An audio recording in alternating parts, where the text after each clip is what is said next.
And Andy he came up here to Seattle for a group at a workshop for a number of people that my wife and I support in various nonprofit groups here. It was an incredibly productive effort and workshop, and he's done the same thing in a variety of social venture partners chapters around the country. So he's getting to be an expert at knowing how we all work with the community and how to help the community really raise their level of communication and storytelling. So with that, Andy, take it away. Thank you, Will. And again, for those of you who I've not met before, just a little more background. You may know me from some of my writings. I wrote the book, Why Bad Ads Happen to Good Causes, a study of nonprofit print advertising and why, sadly, so much of it doesn't work. This, by the way, is available for free on my website, so you can get a free download of that. This book led to the stunning sequel, Why Bad Presentations Happen to Good Causes, some of which we'll talk about today in this class. And I also do a lot of work, as Will mentioned, around storytelling. I wrote the book with Storytelling as Best Practice. So if you've read any of those three books, we've met already in print. This class today is co-taught. My co-teacher here in Los Angeles is Lori Matsumoto. Good afternoon, Lori. Hello. Lori's keeping an eye on the chat box. I'll tell you a moment about how to use that. But if you ask a question via the chat, it's probably Lori that's answering you, so that's what she looks like. Let me give you some instructions about how to participate to the fullest. First of all, this is a lie. All phones are not muted. Because we have fewer than about 30 people right now, I'm leaving the phone lines open. That allows us to have an easy back and forth. You don't have to press buttons. But again, if you want to mute your own phone, *6 to mute, *7 to unmute. Otherwise, you can just jump right in. This webinar is being recorded, so if you arrive late, have to leave early, or miss any part, please know that we're going to be sending a copy of the recording to Will, and it'll be available for you through his good auspices if you want to go back and look at any part. And please be prepared. We call on people in these webinars to make it interactive, to make sure that you're getting everything, so be prepared to hear your name. Isn't that right, Will Poole? Absolutely. Thank you, Will. That's how it works. Remember, you can participate in three ways. Just jump in. If you've muted your phone, press *7, but otherwise just jump in. But please say your full name so we know who's speaking. You also have a raise hand button. That can be very useful. Located now in the upper left-hand portion of this window. Take a moment now to click on it and watch the magic that happens. Now, it might seem very magical to you, but your name has lit up on my board, so I know that Amy's hand is up, that Edie's hand is up, Gabe, et cetera, et cetera. And your button should now say lower hand, which is the signal to you that your hand is up. So click on it again, and your name is no longer lit, and it says raise hand. Mine is not working. Is that Marie or Mary? I'm sorry, this is Laura. Laura, okay. Sometimes we run into problems like that, but you can just use the chat box to get our attention. But I do see one hand. It's M-A-R-I. It's either Mary or Mari or Marie. Your hand is still up. It's Mari. Mari. So press it. It goes down. Very good. Thomas, your hand is up. Press it again. Yeah, worked for me. Okay, good. All right, you know how a button works. And lastly, you have a chat box. It's in the lower left-hand corner. I see Chuck has discovered it. That chat box is another way to ask questions, and you can also ask questions offline. Only Lori and I see what's in the chat box. So if there's something you want to ask that you don't wish to share with everyone else, that's a safe place to put it. So those are three ways to participate. And lastly, we ask you can maximize the screen. The bigger you make this window, the more clearly you're going to see everything on your screen. Everything gets bigger as you make the window bigger. Yes. And you won't be tempted to look at anything else. You're not so man? Please take a moment to do that. Remember, keep your phones, keep it quiet at your end, because if I hear too much noise, I'm going to have to mute all the phones. A question for all of you right off the bat. We gave you a homework assignment. We sent you links to 9 different pitches that were done under the auspices of the Los Angeles Social Venture Partners. Take a moment now and raise your hand if you had a chance to watch some or all of these. I'm just curious how many people had a chance to do it. I'm sorry, this is Laura again. Oh, never mind, I found it. Okay, good. I see about 17 out of 30 hands are raised, so thank you for doing that. If you did not have a chance to watch these videos, all is not lost. When we refer to them, I'll be showing you excerpts, but if you saw them in advance, you'll be able to sort of hit the ground running. Hands back down, please. All right, so here's what we're going to do in the time we have together, and this should run around an hour or 75 minutes. Again, if you have to duck out early, you can go view the recording. First, briefly, we'll talk about why a 5-minute pitch. Why is Social Venture Partners doing this, and what's the advantage of a 5-minute pitch? You may know the answer to this already, but I'll just add a couple of thoughts. Then we're going to talk about, we're going to sort of go up to 30,000 feet for a moment and talk very broadly about communication, because before you think about what you're going to say, it's worth thinking about how people listen, because they don't all listen the same way, and it's not quite a process of I say it, you hear it, and we're all done. So I want to talk about some basic principles to help you think more generally about what you want to say first. Then we'll get into specifics. Then we're going to talk about the essentials for your pitch, and it's my contention, having watched many, many pitches, having worked with LA Social Venture Partners and Pittsburgh Social Venture Partners and others, I think there are at least 5 things that you must do in your pitch, and we're going to go through those. We're also going to talk about some techniques, because besides covering those 5 bases, you've only got 5 minutes, and you've got to capture the hearts and minds in that crowd quickly. So what are some techniques that you might want to try to make sure that you do connect with people right from the start? And lastly, we'll talk briefly about platform skills, how you can be the best you up there in the 5 minutes that you have. Now, again, if you have a question at any point, jump in, raise your hand. We want to make this as much of a conversation as possible, and do be prepared to be called on. All right, why a 5-minute pitch? Well, I think that besides this one contest that you're entering here, this is a worthwhile skill to have because of the world we live in today. This is not the information age we live in. This is the age of too much information. You know, wherever you look, you have information coming at you, whether it's in these e-billboards that you see in supermarket lines or in gas stations or in elevators. You're waiting online at the airport security, and there's a message coming at you. You might even open up a dozen eggs in the morning, and there are messages. We are flooded with information. Just to show you one research study by Yankelovich, people in New York City seeing 5,000 messages a day. So all of us and all the people we talk to live in this world where they're flooded with information. So I would submit to you that today, 2011, our default strategy is to delete. Just think of yourself going through your email. You know, you are deleting as quickly as possible to get rid of those messages you don't even want to bother to read. So our default position is to push information away, to say, I'm not interested. This is not relevant to me. I don't need to read this. I'll give you one other piece of evidence if you're still worried. Look at this statistic. When they launched the Do Not Call registry to keep people from getting calls at telemarketers at home at night, 50 million people signed up. 10 million the first 3 days. Now I think it's over 100 million. I don't think can you name anything 100 million Americans agree on? But here, don't call me. They can agree on that. So in this age of information overload, we're going more and more towards quicker, faster, more compelling conversations. This is one reason why TED Talks are so popular, and TED-style talks are catching on all around the country. I do a lot of consulting with people who do conferences and events, and I'm seeing more and more where they're going to these type of short presentations because people are, they're just exhausted. And lastly, you've all probably heard about the importance of having your elevator story down. If you only had a couple of minutes with a key person, a potential donor or supporter, are you ready to tell your story quickly? Well, the beauty of what Seattle Social Venture Partners is doing is they're putting you through a process to make sure that the next time that happens, you're ready to deliver a concise pitch in 5 minutes. And in this world today, I think it's an invaluable skill to have. So let's talk a little bit about the people you're talking to. Because before you think about what goes into here, whether you're speaking through a microphone or not, I want to think a little bit about how the people you're talking to hear. And we're going to take a little left turn into the world of neuroscience because I just think it's worth knowing and thinking about for a few moments the way people process information. I should tell you personally, this is something that I'm fascinated by. I do a lot of reading about this.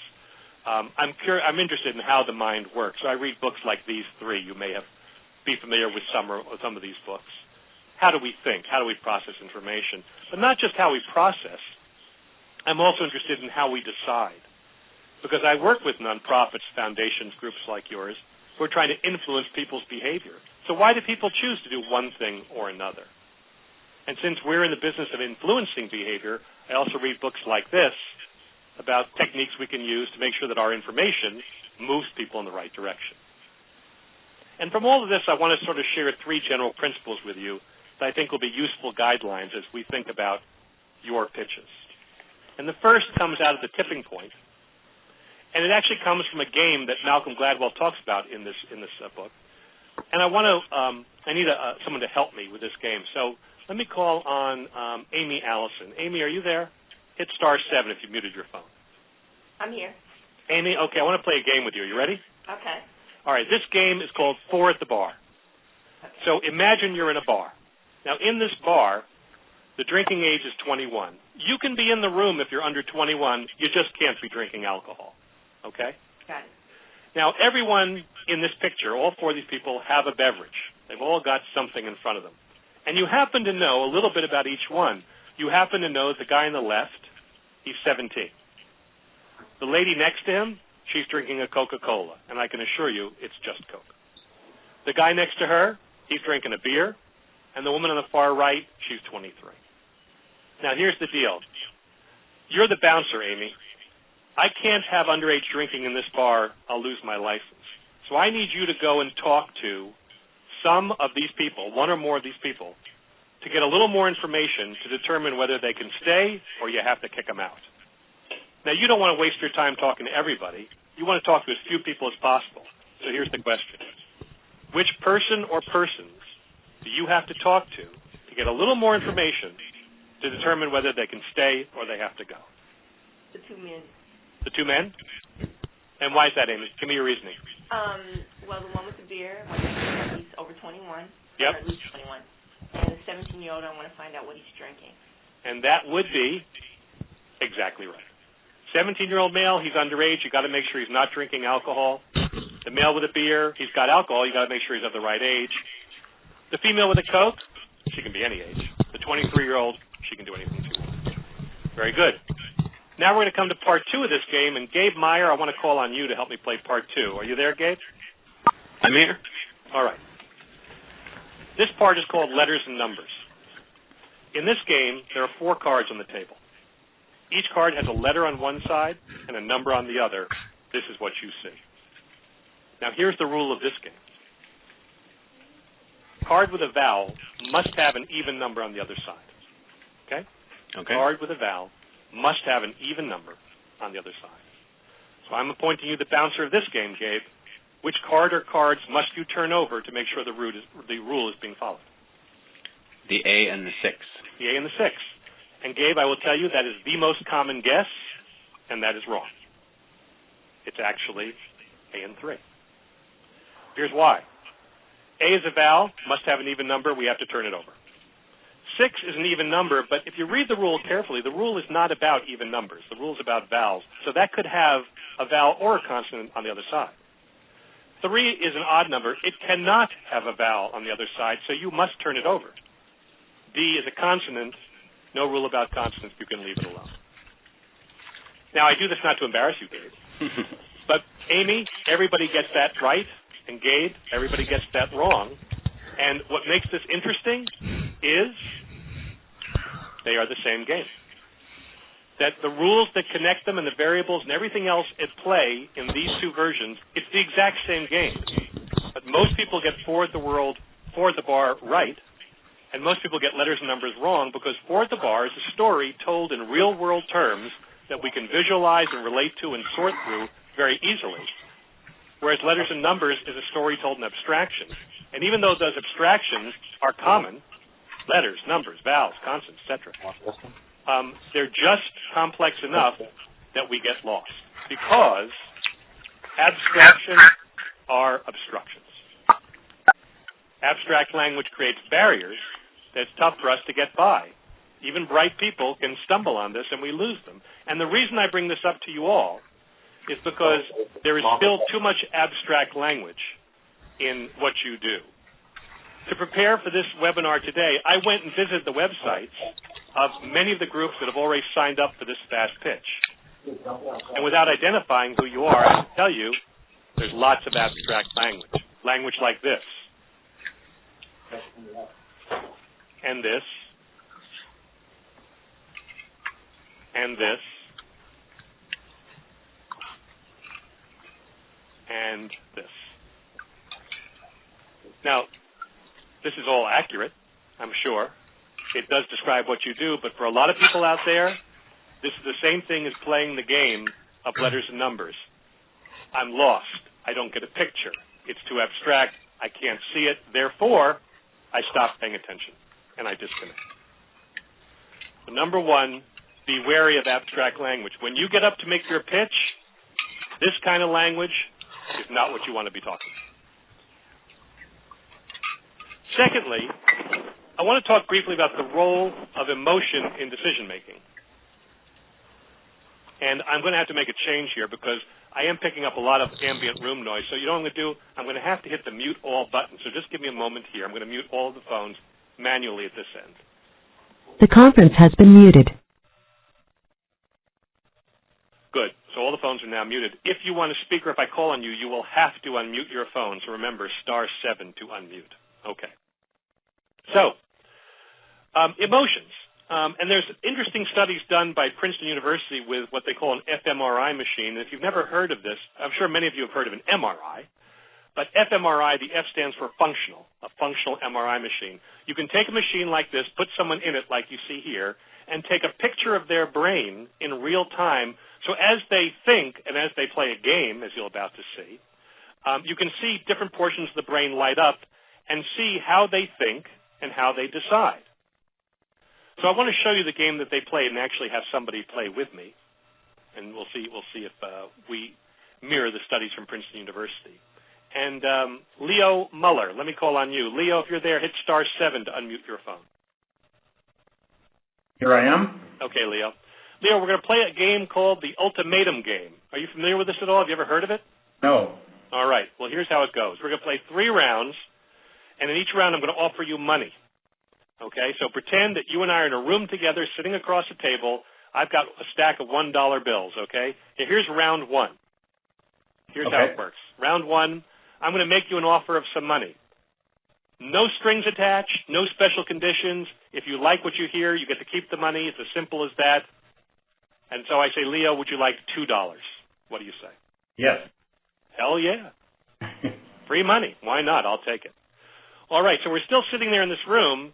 Then my assistant, Lori, comes in, and she says, Andy, here's $10, 10 $1 bills. I want you to share it with Leo. But here's the deal.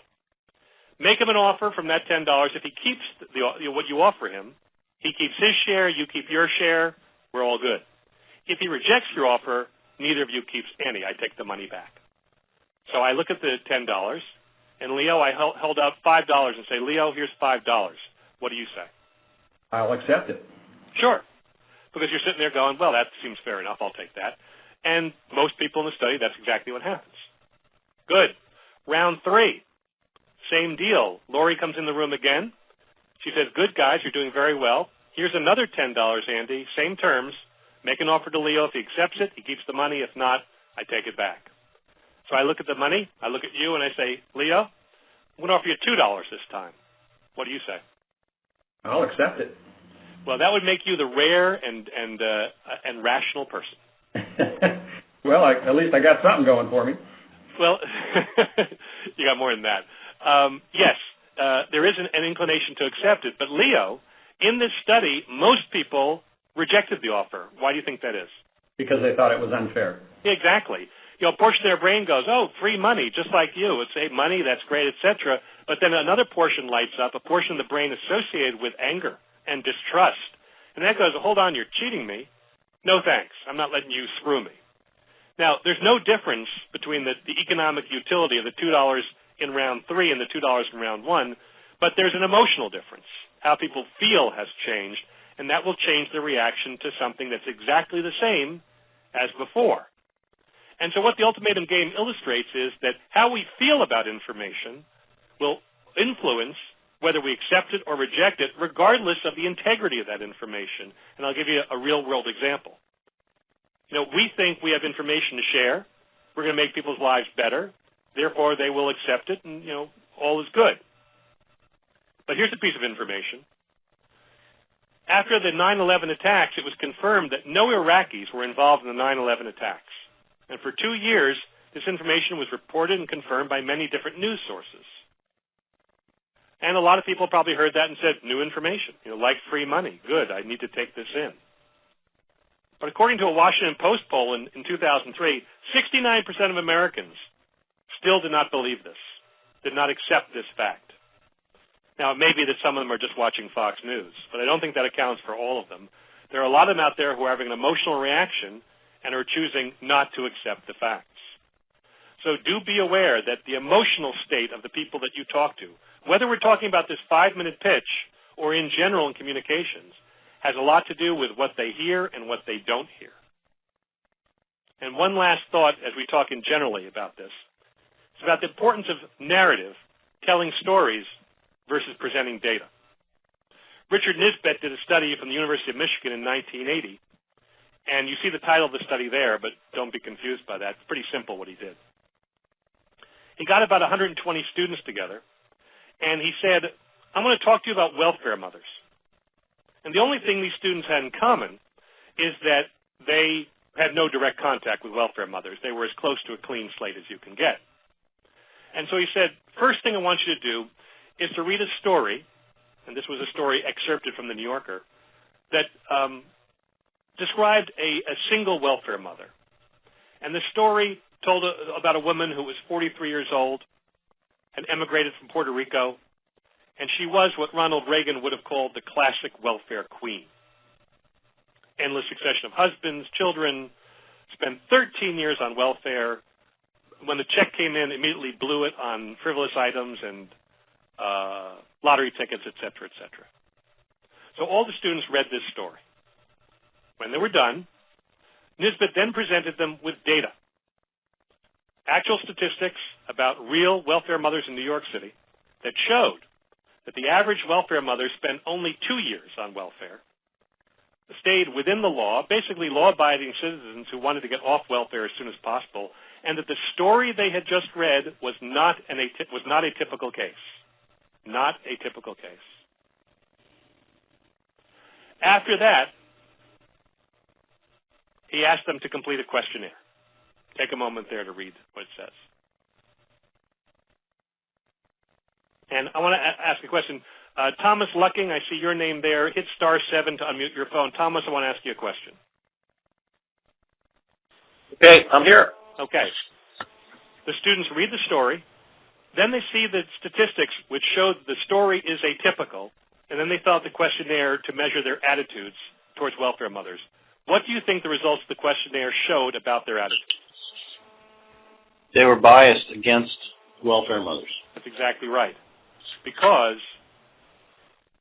given a lack of previous knowledge, the story basically implanted in their brains. They said, that makes sense. That's the way, this is the picture I have.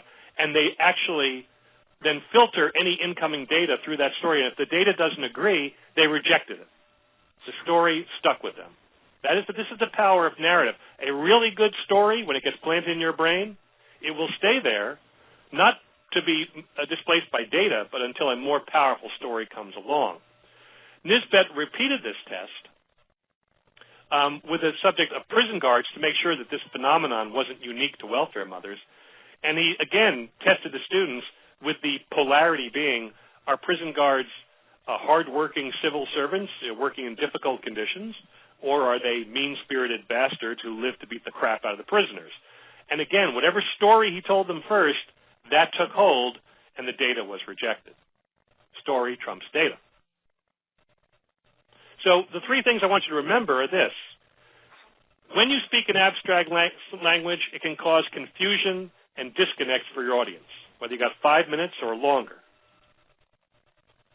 What people choose to hear often depends on how they feel, their emotional state, which is why in your pitch, you've got to quickly make a positive emotional connection. And stories influence which data we accept and which we reject. One of the powers of a good story is if people nod their heads and go, yes, that's the way the world works, then they're ready to hear the data. Otherwise, maybe not.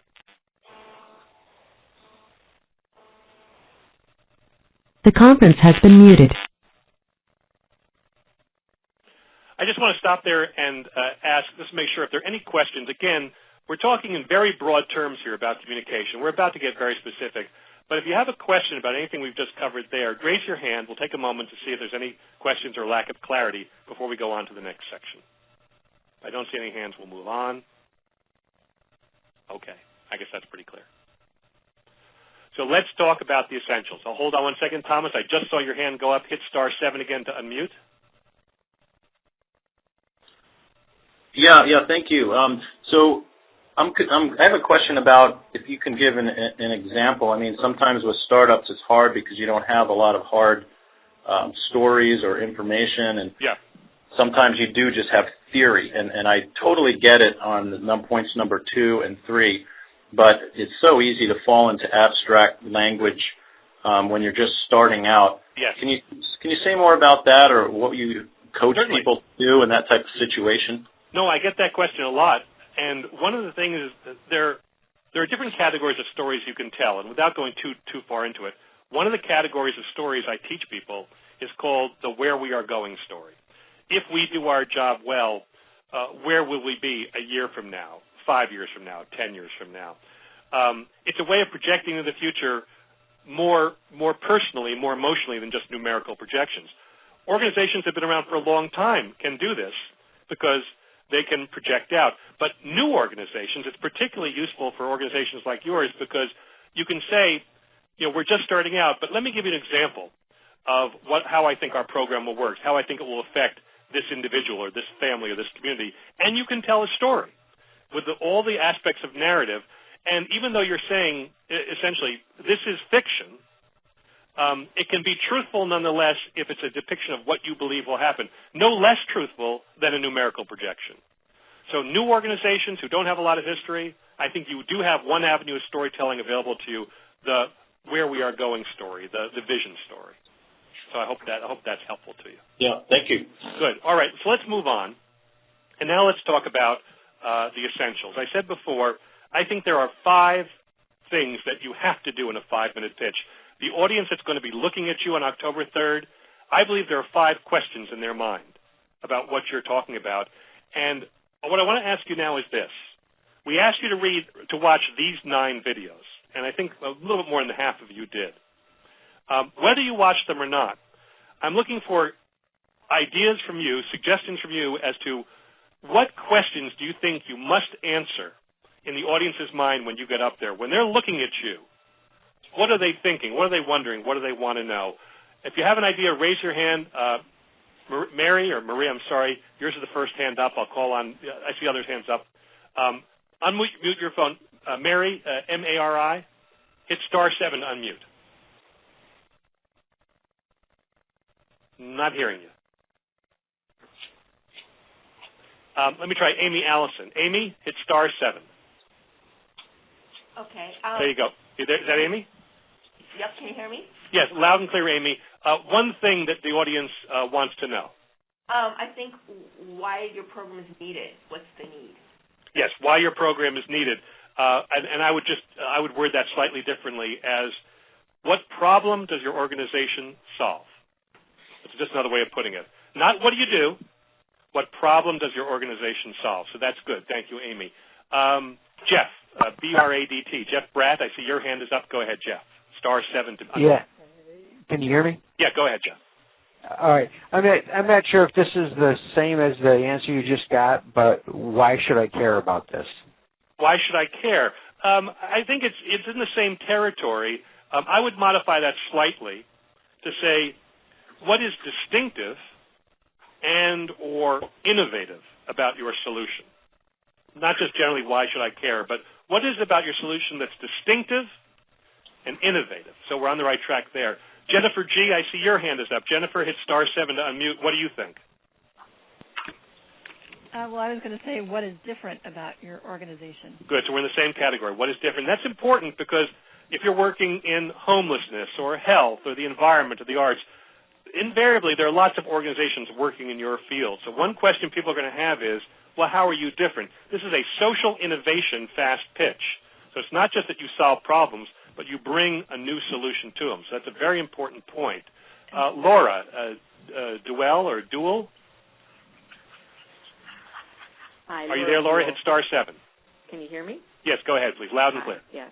Yeah. What is the need as far as financial need? Yes. What do you need? What are you looking for? What do we need? Yes. And it may be financial or not. You're going to see it in some of these pitches. People ask for things not financial, but that is one thing they want to know. I mean, look, you're up there pitching. They know that you want support of some kind, but be specific. What do you need, and how will it make a difference if you receive that money or that time or that contribution? So that's another good one there. Lizanne, I see your hand is up. Lizanne Coker, go ahead, please. Hello? Yeah, Lizanne, star 7. Go ahead. Okay. I noticed that it's taken with the personal story attached to each of, just about all of them, came at it from an extremely personal, this is how I became involved in this cause. This is why this is important to me, which moves them from just being, this is a good cause and I like them, to I actually brought this into being because it meant so much to me. Right, and Lizanne, I'm glad you touched on that, because another way of coming at that is when you get up to speak in front of a group, I think one of the first things they're wondering about is, who are you? But regardless of your title or your name, your title, your organization, they still want to know, what is your stake in this game? Did you found the organization? Are you the type of person the organization serves? Were you doing something else and you were drawn to this? Do you have a special feeling for the mission? People instinctively want to know, what is your stake in this game? So very, very important. Glad you mentioned that. I have one other that no one's mentioned so far. I'm still looking for it. Tom McCullough, let me come to you. Star 7, Tom. Do you have another one for us? You there, Tom? Not hearing you. Let me go to Edie Adams. Edie, hit star 7. This is Edie. Go ahead, Edie. Do you have another one to add to the list? Something about what's going to happen if the help isn't received. That's interesting. I didn't have that on the list. I think that's valid, though. The sort of the case for your existence, not as what you do, but if you were not here, what would happen? So that's sort of the reverse of what do you do, but what the inverse of what problem does your organization solve is, if my organization wasn't here, what problem would persist or worsen? So that's another way of coming at it. I like the way you said that. Let's see. Amy Allison, did we hear from you? Amy? Hit star 7. Try. Hopefully we'll hear you this time. But I have there you go. Amy, did we hear from you already? Yeah, you did. Okay, so put your hand back down. Okay.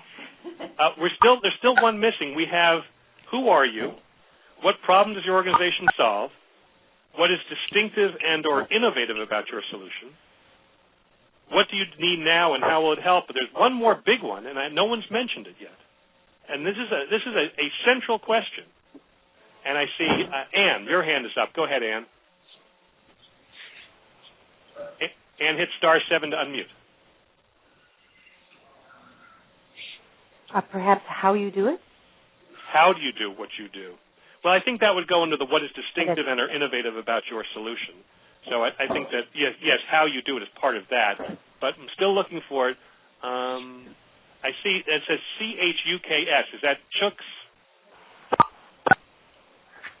Did I pronounce that correctly? Hit star 7. No? Can't hear you.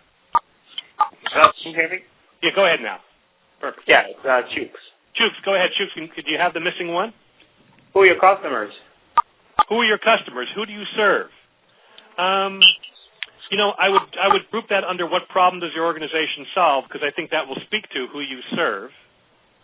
I'm going to try a couple more people, and then I'm going to give it to you if you don't have it. And let's go to, I think we have, is there anybody else we haven't heard from here? AKSHY, is it Akshay? And I apologize for the pronunciation. Hit star 7 if you've muted your phone. Yes? Akshay Chalana? Are you there? Can't hear you. All right. Well, I'll tell you what, let's move on. and I'll fill in that missing one, but I think it's one of the most important. Sustainability? Well, actually, we did mention sustainability, but we'll get to it. So let's review. Let's review the top 5. Here they are. We already said this. Sorry, did someone speak up? What's in it for me? What's in it for me? That's the question in everybody's mind. What's in it for me? But I think all these questions add up to what's in it for me. How will you collaborate? Pardon me? How will you collaborate? How will you collaborate? That's interesting. I haven't thought about how will you collaborate. That might be a part of how you do what you do. No more guesses. Let's move on because I'll get to it. But I think you'll be surprised when I mention it because you'll say, well, of course. All right, so number 1 is, and these are when I say number 1, don't necessarily think of this as the order in which you must present it, because sometimes any one of these 5 may be so important that you'll want to lead with it. But I do think they all need to be present. Who are you? We talked about this. Some of you may have seen the presentation by John Sullivan of BTS Communications. If you did not see it, here was the very first thing John said when he hit the stage.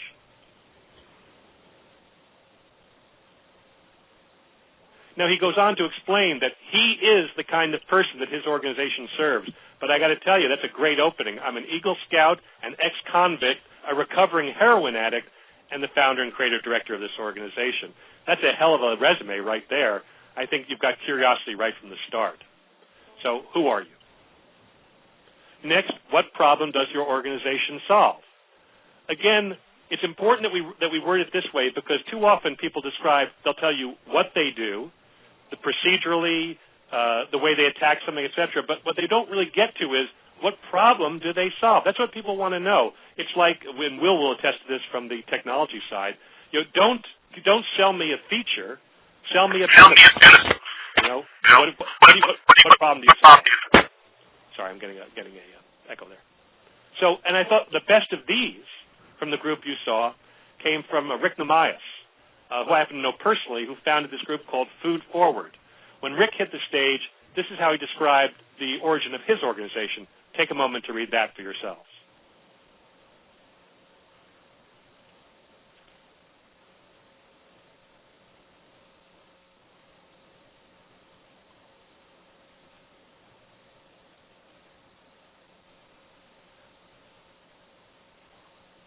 This is how his organization came to be. Was wandering around, sees the rotting fruit, thinks about the fact that these food pantries are empty, and here comes the idea for Food Forward.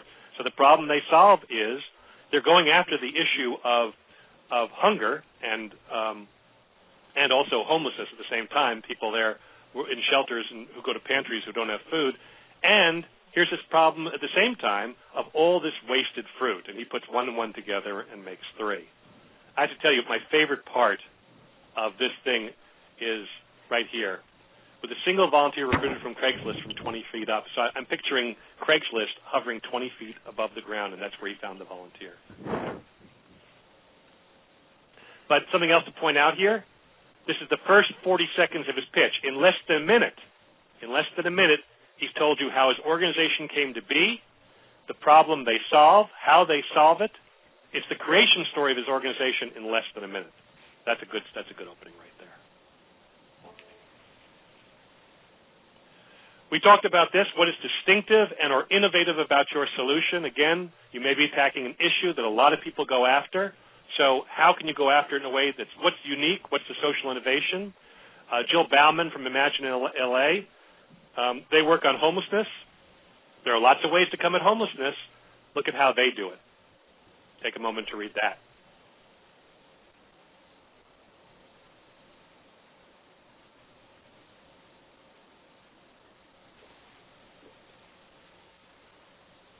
And I love that last line. 8,000 plus 8,000 equals 0. A simple yet powerful equation. So she's taken some numbers and used them very, very intelligently here to show you that there's this interesting equality with homeless families and faith communities, and let's put them together to solve a problem. We're not talking about building housing. We're not talking about counseling. We're talking about putting a single family with a single community and letting that work out. Now, here's the one that no one mentioned. What evidence can you offer of impact and sustainability? Somebody did mention sustainability, but nobody said impact. How do you prove that what you're doing works? And that's going to be a big question on the minds of your audience. Okay, you're a good person. You're attacking a necessary problem. You've come up with an interesting way. Does it work? And not only does it work, but why should I invest in this? Because will this be working a year from now, 5 years from now? Will you be able to serve more people? Can you prove it? Hopefully you watched Dawn Brown from Girls and Gangs. I can tell you, Dawn Brown, 2 years ago at LASVP, she was the winner. She gives a great, expressive presentation. She really captured it from the stage. But I want you to read the first, roughly the first minute of her talk. Take a moment now, if you didn't watch it, to read this for yourselves, because then I have a question for you.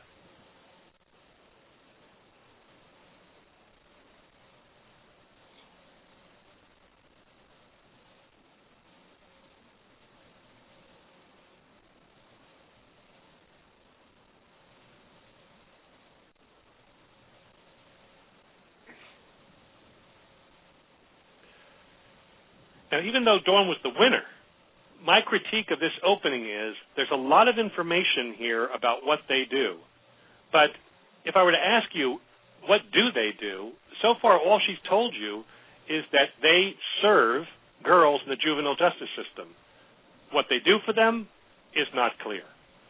The fact that they do it for $1,000 per child, okay. They don't spend a whole lot of money as opposed to $45,000 a child. And yes, there are a lot of girls in the system that's designed for boys, but what they do, it's not clear. But the bigger question is, what is their evidence of impact? Now, she says this in the course of her talk. She says these two things, and I want to call on someone for some help here. Ben Bauermeister. Ben, are you there? Hit *7 to unmute. Ben? Yeah. Ben, here are two things she says. My question to you is, either one of these or both of these evidence of impact? Top, bottom, both, neither? What do you think? Hang on. It just showed up, so give me a second. Okay. Evidence of impact.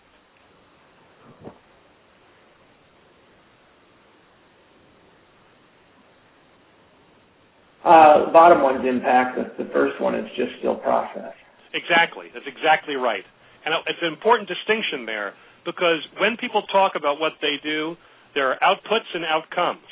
You know, outputs is what we do. And sometimes outputs can be telling if you only serve 100 people as opposed to 1,000. That's a different level of output, so it's worth knowing. But outcomes is really what it's all about. What difference are you making? You can serve as many people as you like.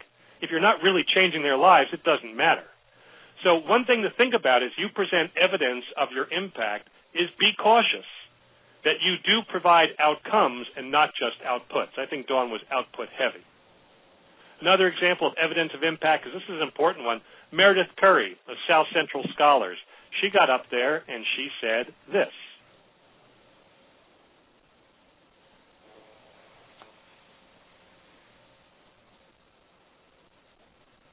That's a big difference. That is evidence of impact, and it's clear. Now, in contrast, another one of the pitches we asked you to watch was Sharon Yazowski of Levitt Pavilions.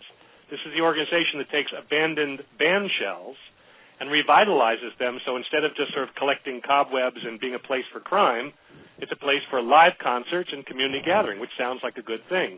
But if you listen to this pitch, all 3 minutes of it, here's the closest she gets to evidence of impact.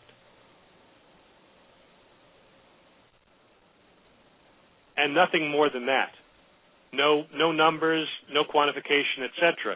Now look, there's no doubt that what she does is a good thing. I'm assuming that everybody involved in this competition is doing good things, but there is a jump you need to make from nice to necessary if you're going to raise money.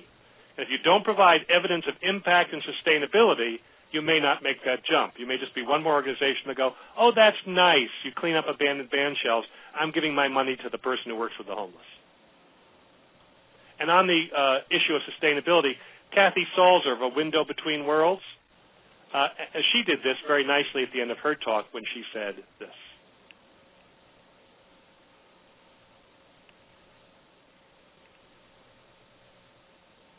She is growing steadily. She knows what it costs to support her programs. If she can raise the money, they will continue to grow and serve more people. And lastly, and this is one that you guys did bring up, what do you need now and how will it help? That's why you're up there. This is a pitch competition. We're not just up there to exercise ourselves. What do you need and how will it help? And I think that John Sullivan, going back to John, who was the ex-convict and the Eagle Scout, etc., he had a very nice ask at the end of his presentation. You might remember it. This is what he said. Take a moment to read that.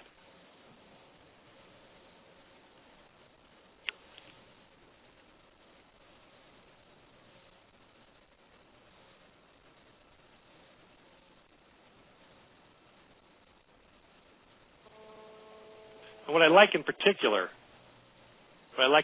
about this is that embedded in this ask is a restatement of what his organization does and what its mission is to do. He's saying, give us more clients so we can do what we do, benefit the clients, but also benefit the people who are working there. It's another one of those win-win situations. So this is what I would submit to you are the 5 questions that audience is implicitly asking as they look at you. And I do believe you need to answer all of them to some degree. The extent to which you focus on any one will depend on your organization, and on you. If you are the founder and maybe the kind of person it serves, you may spend more time on who are you. If you have very powerful evidence, you may spend more time on that. If what you do is incredibly distinctive and new, you may focus on that. But I think if you miss any one of these, you leave a checkbox for the judges and for the audience to say they left something out. And with that, before we go further, I want to stop here and see if there are any questions or comments on this, because I think that this is probably the most important thing we're going to talk about today. So if you have a question, raise your hand. I want to ask, there are 4 hands that are still up, Ann, Laura, Lizanne, and Tom. Those are from previous things. Either lower your hands, or if you still have a question, let me know. But I see those hands. Amy Allison, your hand just went up. Unmute your phone and go ahead, please. Okay, hi. One of my questions is always, when they ask about sustainability. Yeah. I'm never quite sure what they're looking for per se. It's, what's your plan to raise money to support the program? I think very simply, Amy, what they're asking is, I like you, I like your organization, it sounds good to me, I want to invest, I want to know that I'm not giving to an organization that 6 months from now or a year from now is just going to disappear because they ran out of money, or they burned out their staff, or the problem went away. I need to know that you're in it for the long haul, that this is a problem that's going to need several years of being addressed, that you're going to be able to retain and attract new staff, you're going to be able to attract more money. So sustainability is the ability to hang in there for the long fight and for me to know that you can do all those things. Make sense? Okay. Okay. Kind of. Sorry? I said kind of. Okay. Gabe Meyer, your hand is up. Go ahead, please. Hit *7 to unmute.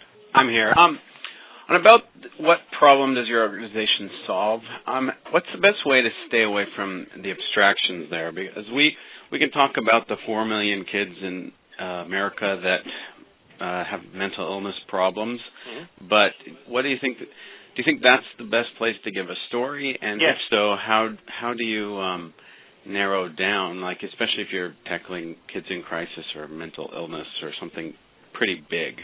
I would suggest go back and watch, if you haven't already, go back and watch Kathy Salzer of A Window Between Worlds. Here's an organization that uses art as healing for kids with mental illness. It's an abstract concept, art as healing for mental illness. But she briefly tells you the story of one young boy who had a transformative experience because of the work of her organization. Now, it's not a very detailed story because she gets it in quickly within 3 minutes. But when you do something like that, a single illustration can help people at least have a feeling for what you do. So I think, yes, a story is the right way to go at that moment. Thank you. Okay. Jim, your hand is up. Go ahead, please. It's *7, Jim. You there, Jim? Can you hear me? Yeah, not very well. Are you on a cell phone? Yes, I am. Okay, you got to speak up real loud so I can just barely hear you. I'll tell you what, Jim. I still can't hear you. I'm sorry. Let's move on to Laura. Laura, are you still there? Laura, unmute your phone. Yes, I'm still here. Go ahead, Laura. Do you have a question? Yeah, and it's similar to something earlier that was discussed. We've been in moving forward for about a year now, so we have a lot of vignettes, little moments and quotes and things from the youth and from the programs that we've touched. We don't have any statistics per se at this point, to say this is how many children we've impacted and here are the results of that. Okay. Are you? Will you at some point be doing some type of evaluation to make sure that you are having impact beyond the anecdotal? Yes, absolutely. Then I think that your basic strategy at this point would be to use stories to illustrate and offer the promise that you are currently evaluating to ensure that you are having the impact that you believe you're having. Let people know that you're moving in the right direction. Thank you. Fair enough. Okay, good. All right, let me just remute here for 1 second. The conference has been muted. Okay, so all phones are muted again. And let's move on to this next section, which is just a few techniques for capturing hearts and minds. Because, again, even if you touch all those bases, you only have 5 minutes, and there you are on the stage. So let's talk about some techniques to get off to a good start. And this relates to what Malcolm Gladwell wrote about in his book, Blink, when he talks about this phenomenon of intuitive primacy, which is a fancy way to say that people will make snap judgments. You will get up on that stage, and they will make a snap decision about you based on what you look like and how you dress and how you stand. And so you've really got to come out of the box strong. You've got to. I won't talk to you now about dress and things like that, but in terms of your presentation, the first few minutes, you've got to start strong. Those first 30 seconds are critical. So let me give you a few techniques to consider. One is to immediately pull them in, to involve them directly. Don't assume that because they're there that they care. Ask a question. Here's a good one that was asked by Estelle Reyes from Network for Teaching Entrepreneurship. She said to people, raise your hand if you've ever written a business plan. And you can imagine in that audience, most of the hands go up. But the next thing she says is the grabber. Now, keep that hand up if you wrote that plan before the age of 18. And, of course, just about all the hands go down, but this is where she makes her point about what she does, what her organization does, teaching kids to write business plans to help them map out the rest of their lives. So asking a question is a good way to get people to immediately look inward and say, how do I relate to this, and to connect. A number or data can be powerful, like Jill Bauman's 8,000 and 8,000. This is what we call social math. It's using numbers, but in a context where the numbers come to life. They're not just numbers. Now, I'll give you an example, and it has to do with all those guns there. Let's say you were working in the field of gun control. Okay, that's your issue. Now, you could come out there and say, ladies and gentlemen, do you know that in the United States today there are 83,000 places right now where you could buy a gun? 83,000. Well, that's a big number. And people might sort of go, oh, that's interesting. That's more than I thought. But another way of saying this, it's what we call social math, would be this. For every McDonald's franchise that you drive by, imagine that there are 3 gun shops there. There are 3 times as many places to buy guns as there are McDonald's franchises in the U.S. today. That's social math. That's a number that very quickly gets their attention, makes them look up. So numbers can be helpful, but if you do use data, use it sparingly. People can only absorb so much within your 5-minute pitch, and after pitch after pitch, they're going to be swimming in numbers, so be careful. Maisha Akbar from the Compton Junior Posse, they put kids up on horses to teach them valuable lessons about life, etc.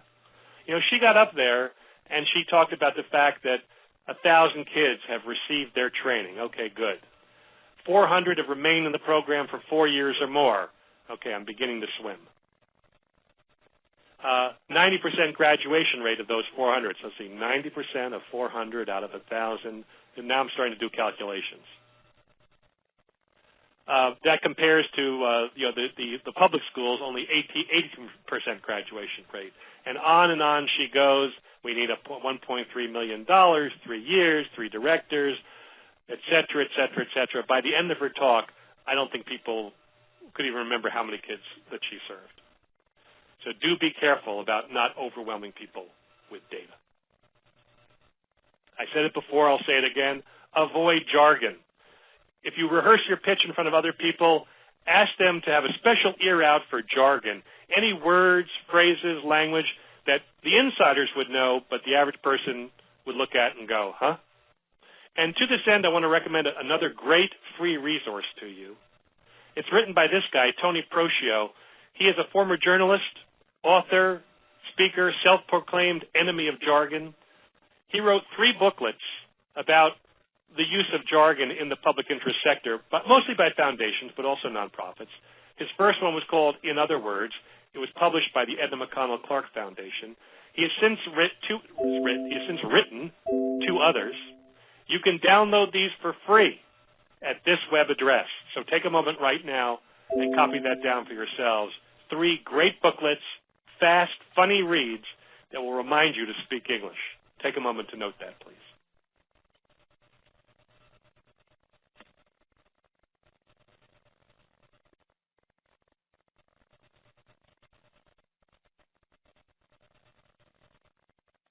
And one more thought, and we've touched upon this already. A great way to begin, not essential, but can be very powerful, is to tell a story. Rick Namias told a story about seeing the fruit on the ground. You know, John Sullivan told his own story about being a kid with a bad attitude. We've seen it again and again, and it doesn't have to go on forever. Margaret Martin, another one of the pitches we asked you to watch from the Harmony Project. When she hit the stage, here's the very first thing that came out of her mouth. If you saw the video, remember it. If not, read this.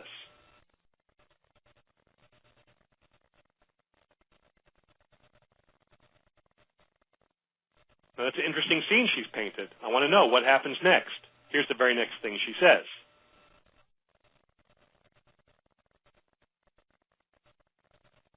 Okay, didn't see that coming. That's kind of surprising.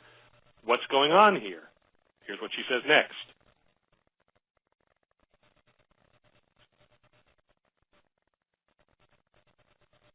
And what was the lesson that they handed her? Here's the last sentence of her opening.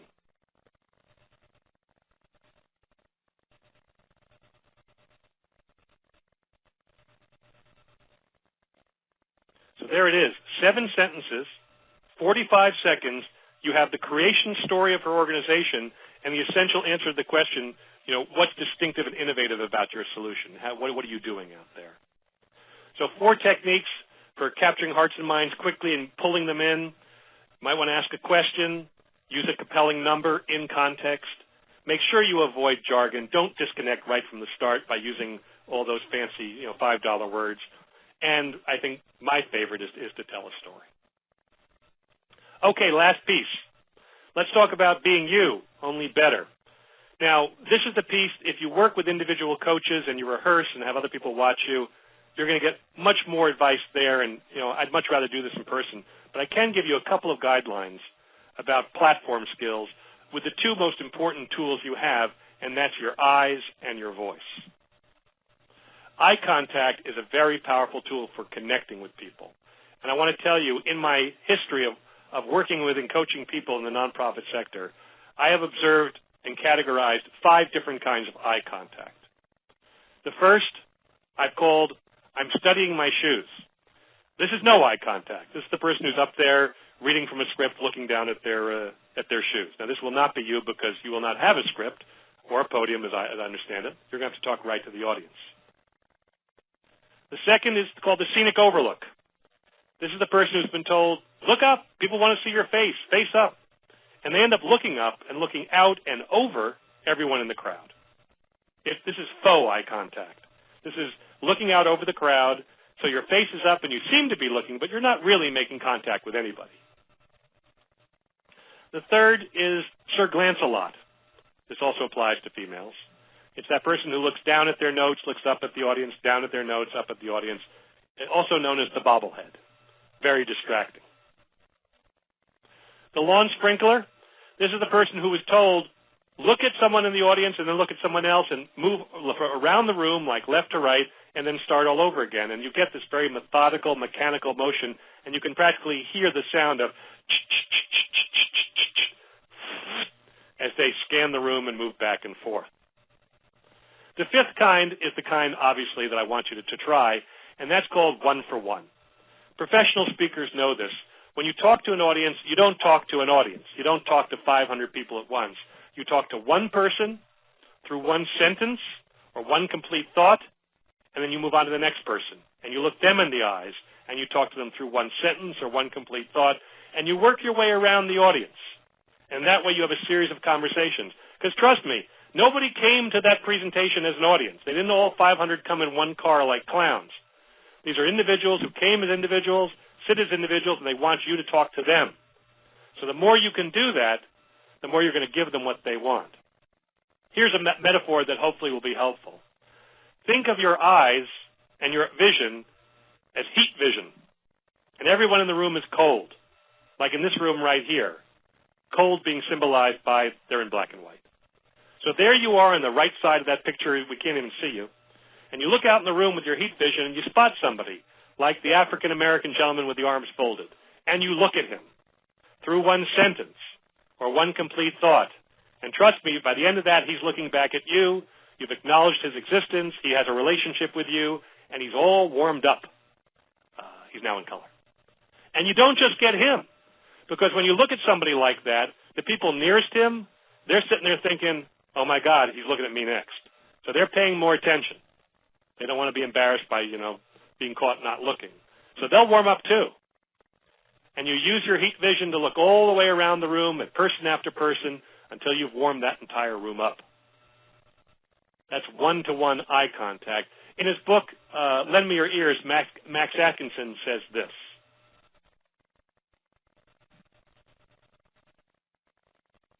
So use that eye contact. And lastly, your voice.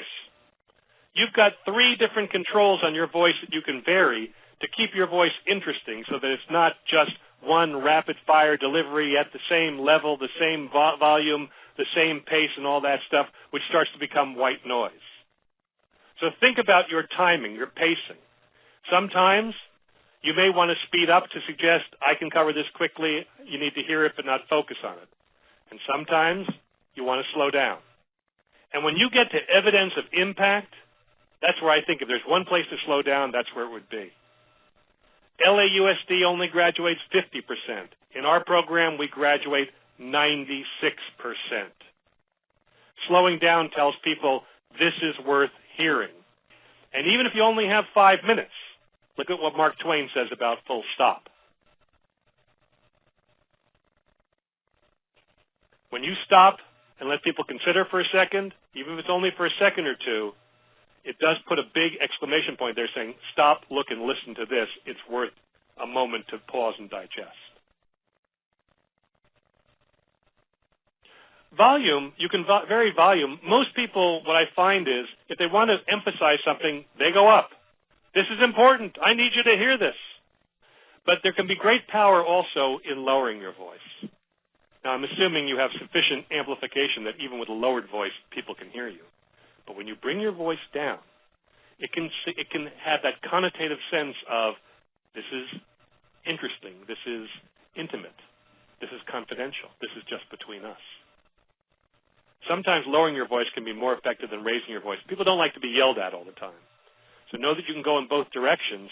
And also, know that the text is not just the text. That your tone of voice has a lot to do with what people hear.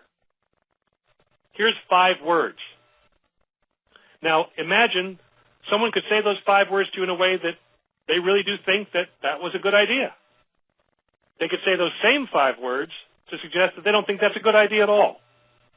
So the tone of voice is important, and think about your inflection and what you emphasize and how you choose to emphasize it. Again, hopefully your coaches will work with that more intensely. If you want to do more work on your own, 3 books I can recommend just on the art of speaking. Peggy Noonan's On Speaking Well, even if you don't agree with her politics, and trust me, I don't. She has excellent techniques for public speakers. If you're a nervous speaker, Lillian Wilder's 7 Steps to Fearless Speaking is particularly good for techniques to not be so nervous. And for general advice about public speaking and presentations, Max Atkinson's Lend Me Your Ears is excellent. Now, when we're all done here, you're going to have a chance to get this book. We have free downloads available from Seattle SVP. And, Will, I don't know if I've actually sent this to you already or if I still need to, but it will be available through Seattle SVP for a free download. And we also have copies of my book, hard copies that I sent to Will, so I know he has these, of Storytelling is Best Practice. So these books should be available to you as well. And a resource I want to point you to is speaking.alltop.com. This is a website with links to websites and blogs and other resources for people who do public speaking of any kind. Now, at this point, I think we said we'd go to about 45 at the most. If you need to duck out, you can. I'd like to take questions or comments about anything we talked about, and then I have one last closing thought to share with you. Amy Allison, your hand was up first. Please unmute your phone, and let's hear your question. Hi. I wanted to ask a little bit about the speed Yes. comment. One of the things that I felt when watching the presentations was that the people who spoke the slowest seemed to be the clearest and had the most control. Like some people lost control when they were Yes. So I know it was 2 of the winners, I guess. The guy who talked about the design program for yes, John Sullivan. And then the woman who talked about the South Central Scholars. Right. They both were very slow and controlled. Yes. And they, other people seem to lose control, like they flubbed and things like that because they were going a little too fast. And so I guess, given the faster, slower, my impression, I didn't notice that as much as I noticed the people who were slow and controlled maintained control throughout. And I just wanted you to comment on that observation. I would only agree with that. When people speak quickly, it suggests that they're nervous. It suggests that they're trying to jam in a lot of information. Fast talking is never associated with credible or honest. So to the extent to which you can overcome nerves and slow down and speak slowly, clearly, and deliberately, it tends to show confidence. And if you can get down to this, the basic things you need to say, you've got 5 minutes. In the LA pitches, they only had 3 minutes, so they had less time to work with. But when I work with speakers in general, I'm almost always saying, slow down. You're going too fast. People are trying to process information, so just slow down. I think that's a good observation, Amy. Other questions or comments before we move on? Jennifer, your hand is up. Hopefully we'll hear you. Hit *7 to unmute, Jennifer. I noticed in the LA pitches that it was just speaking. There were no videos, no PowerPoints. Is that going to be the same format for what we're doing? And will it only be one person on stage, or can there be 2? I'm going to have to defer to Will on this one because I don't know all the techniques. Will, if you could unmute your phone, hit *7. Can you answer that, Will, in terms of the logistics? Yeah, there'll be a single presenter on stage, and you'll be in front of a pretty good-sized audience, and audiovisual materials are allowed, so PowerPoints, but per Andy's guidance, I think you're not going to want to put a slide up with lots of data on it. So there you go. Very good. Did I answer your question, Jennifer? It did, thanks. Okay, thanks. Other questions or comments? If so, raise your hand. If not, I've got one last thought to share with you, and then we will adjourn. Laura, go ahead, please. Hit *7 to unmute your phone, Laura. Hi, yes, I just had one question. I can't remember who were the presenters in LA, but I seem to be drawn in most to the folks that didn't introduce themselves first, but threw out a story and sort of caught everybody in that way. And yes. That would be my way of interacting. And I think that's a perfectly fine way to begin. I imagine in Seattle, as in LA, they will say, here is John Smith from People for Good Things, so your name and your organization will be mentioned or up on a screen as you go up. So the question of who you are will be answered, at least in the surface, when you walk up there. So it's not essential. The first thing you say is, hello, my name is.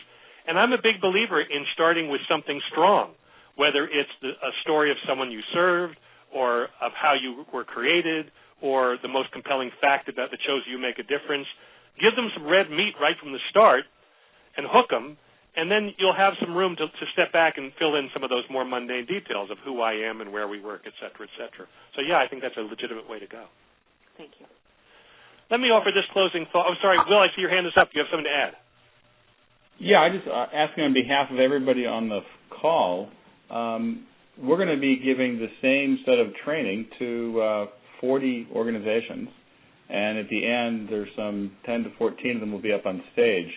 How would you, Andy, advise people to think about differentiating themselves, given that they're all learning and hearing the same advice and reading some of the same documents, and some of them are actually operating in very similar spaces, but how should people think about differentiating themselves when they give this pitch? Well, that's a very good question.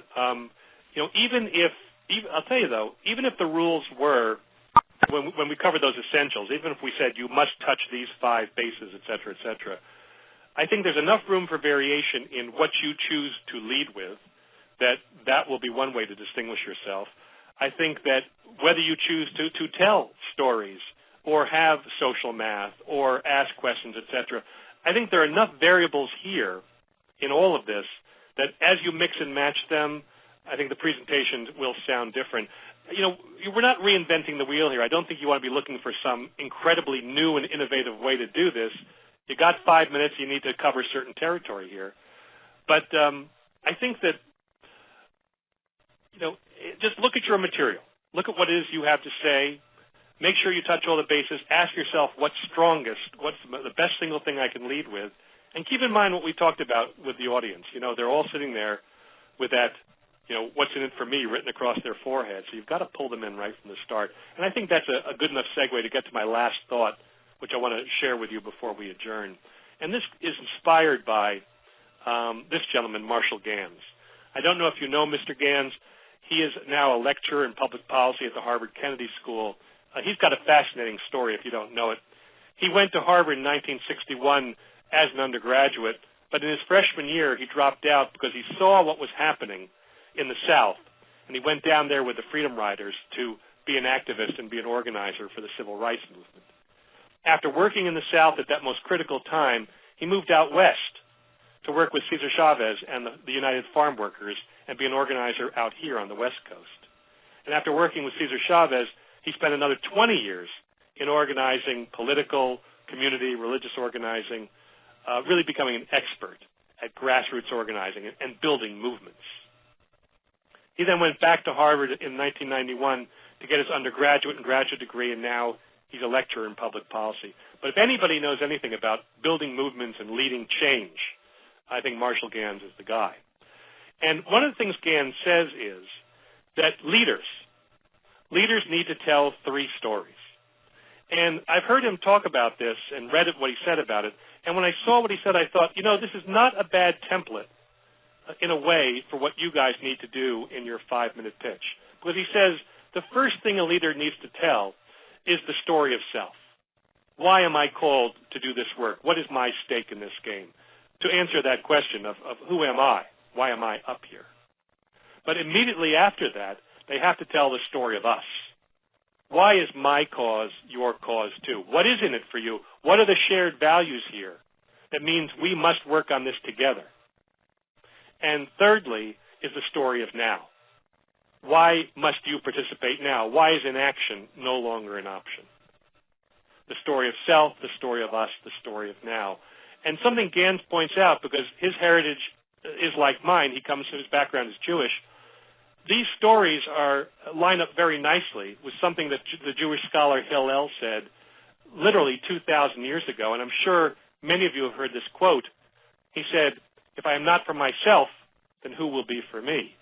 And if I am only for myself, then what am I? And if not now, when? And if you look at that famous quote and see how it lines up with those 3 stories, it's just a beautiful dovetailing of the same general thought. And so the last thing I want to leave you with before we say goodbye is that in your 5 minutes, I think if you can answer those questions, who are you? Why is this the audience's cause too? And why must we act now? I think that you will have a successful pitch, whether it's on that day or in the future. And with that, I want to thank you for your time. I appreciate everyone who spent this hour and 15 minutes with us. When you log out of this ReadyTalk platform, this is going to pop up on your screen. So please do take a moment to give us some feedback. We hope to do this again for other social venture partners. So if this was helpful, let us know. If there are parts we should have done more of, let us know that too. If there are parts we should have done less of, let us know that. But please do offer some feedback. And with that, I want to thank everybody and turn it back to Will. Will, any last thoughts before we adjourn? Nope. All I can say is practice, practice, practice. Okay. Makes a big difference. Thank you, Will. Thanks, everybody. Good luck on October 3rd. Bye-bye now. Thank you. Please stand by.